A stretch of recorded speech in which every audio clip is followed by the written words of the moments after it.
po jako akawuwo yagenze kuzukuka ku makya ng'omwana takyaliwo. Newankubadde ng'eggwanga lyattu limaze ebbanga erisoba myezi ebiri mu mbeera ey'okusoomozebwa ey'omuggalo ekireetawo obwetaavu mu bantu naddala mu nsonga z'ebyetaago ebyawaka ng'ate bangi tebakola ebikolwa eby'obumenyi bw'amateeka naddala obubbi bibadde bitono.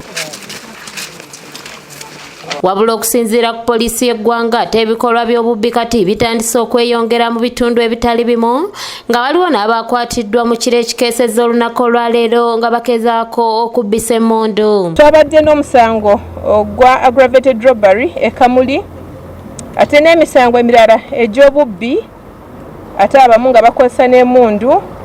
Tulina be tulina mu nkomo mulimu Semanga Tom, Esabye Samuel, omulala tumuyita Edward ate bano twabasaze nga balina n'emmundu eya AK-47.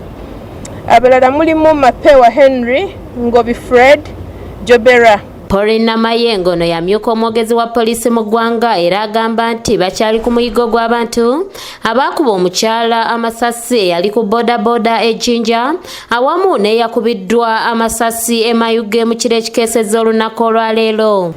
Twategedde nti omulambo gwa John Kalisa baguzuula nga guli mu nnimiro ate nga ennimiro eno eri kumpi n'amaka ge. Poliisi era ekyali n'ennyamivu ku butabangukomako obweyongera buli lukya mu kiseera kino ng'abantu ate balina kusigala nga bali waka.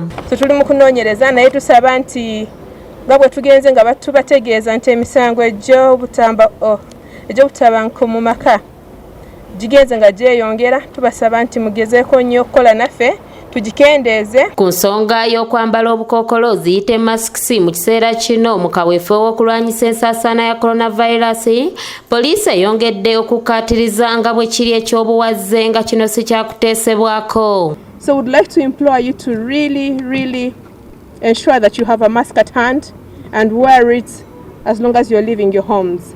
And police has already started checking on everybody who is moving on whether they have masks or not.